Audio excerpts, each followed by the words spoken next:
Hi, I'm Mark Coopersmith. And I'm John Danner. John and I are the guys who wrote this book right here. And this is our little introduction to our podcast. John, tell us about it. Our book is really about one fundamental thing, and that is how can you turn failure, which we are all expert at, from what it always is, which is a regret, into something that is capable of becoming a strategic resource to help you build the kind of success in your business, with your teams that you're looking for. Mark? So every week, John and I come up with some current events and we take a look at failure, not failure, insights around that. I'm going to kick off this week. I have one kind of set of events that we saw over the last couple of weeks and a couple of quick follow-ups to some of our former podcasts. The key topic that I'd like to talk about this week is the race to space. Oh man, really? Yeah, I want to talk about, well, and there, I love the fact that there's even a debate. It's like, really, when do you get to outer space, right? It's like, you know, Richard Branson gets there first, but Jeff Bezos said he really didn't cross the whatever line. It's like, it's just a couple of billionaires, you know, squabbling around that, right? 26 minutes worth of squabbling. 26 minutes. Well, I think the Bezos one was 11 minutes. I'm not sure how long the Branson one was. I thought 15, but I may be wrong. I think you're right. So it was interesting to take a look at the lead up to this, right? A couple of billionaires, and if you throw, you know, Elon Musk in there, you've got 3 billionaires in a space race. It sounds like the beginning of a bad joke. But over the past 2 weeks, each of them, Branson and Bezos, were able, in their own very different types of vehicles, to get to space, to get to those 3, 4, 5 minutes of weightlessness and be able to look down, you know, on the Earth from what is arguably, based on who you talk to, outer space. The question is, where does it go from here? So from the context of the other F word, we take a look at Richard Branson's vehicle, his Virgin Galactic, the entire premise of what Richard Branson is doing, and I guess we shouldn't be surprised, him being an entertainment and travel entrepreneur, is space tourism, right? It's to get people for their $250,000 or so up to that area for 4 minutes, and then they come back down to Earth a changed person. I haven't signed up yet, have you? You know, I haven't put my money down yet. I'm waiting for Coach. So I feel we're still at first class prices. But then we take a look at Bezos, who really has the same offering at this point, you know, in his Blue Origin spacecraft, although it's such a different spacecraft. One of the things I thought was interesting as an aside was that Branson's Virgin Galactic uses fossil fuels, but Bezos actually uses a mixture of hydrogen and oxygen and is essentially non-polluting, which is why the exhaust plume on that is essentially water. So pretty interesting. And we may come back to this when we talk about the impact on global warming of this space tourism.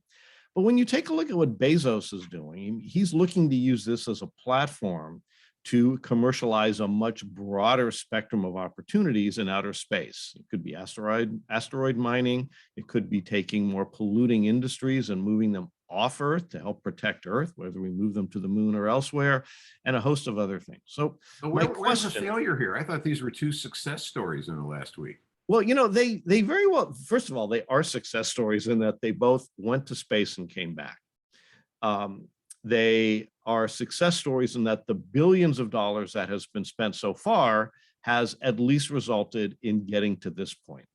And then my question is, from a business and a business model standpoint and an environmental standpoint, which one really works? And we don't know the answer to that yet. I was actually particularly taken by Branson's whole approach to say, this is just space tourism. That's all he's focused on. So maybe that's good. For me, that feels like that's just kind of scratching the tip of the opportunity.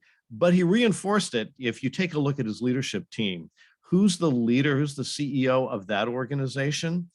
It's a former Disney executive who ran the theme park business. So we know that Branson is all about creating experiences. The question is Bezos about creating bigger opportunities to help improve the environment on Earth, to help us truly explore the galaxy. So we'll find out. The jury's out on that, but that's mine for the week. At the end, So hold on, let me just see if at the end, I have two little tidbits. Yeah, go ahead. So you're suggesting that one of these is likely to fail. Is that right? I'm suggesting one of these is likely to fail. And your bet is on which one?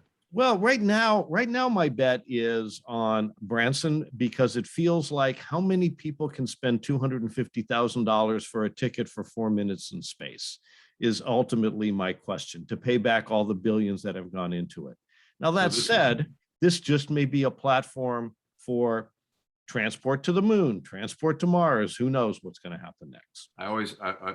Richard Branson, like Steve Jobs, is one of these great quotable guys. I always like his quote about business opportunity. He said, business opportunities like buses. There's always one coming around the corner. Yeah. So even if this one fails, my guess is he may have something else in his sleeve or in his spacesuit tucked away. He may. And, I mean, it's easy to look at these kind of through the lens I just shared, but what an accomplishment for both of them to have created private companies that enable individuals to get into space. I mean, that was not the realm of individuals as we thought about that, kind of forever. So well, very cool. So maybe I'm looking at it with the glass half full perspective. I'm also struck by the two astronauts that we interviewed for our book. And one of them who has had more extravehicular expeditions in space than any other human being. His whole attitude is to basically expect that everything's going to go wrong. Right. That's how he looks. That's how he looks at it. And he's had a couple of hairy experiences, tethered to a spacecraft. So hopefully that won't be the case with either of these guys as they explore their own space venture ideas. So I'll give you mine for the week, and it's just opened, and it's the Olympics. No, I love the Olympics, John. I know you do. I know you do, and I do as well. But it seems to me that the Olympic movement, and particularly this set of Olympics, reflect something that you and I identified as the very first stage of our failure value cycle, and that is respect. Respect the power, respect the inevitability of failure first and foremost, because it is like gravity. It is a fact and force of nature. And I think what you're seeing play out in Japan may be an act of defiance, if you will, of the kind of global failure that is reflected in this pandemic and most of our society's failure to cope with it and deal with it effectively as yet. So what do you mean by that?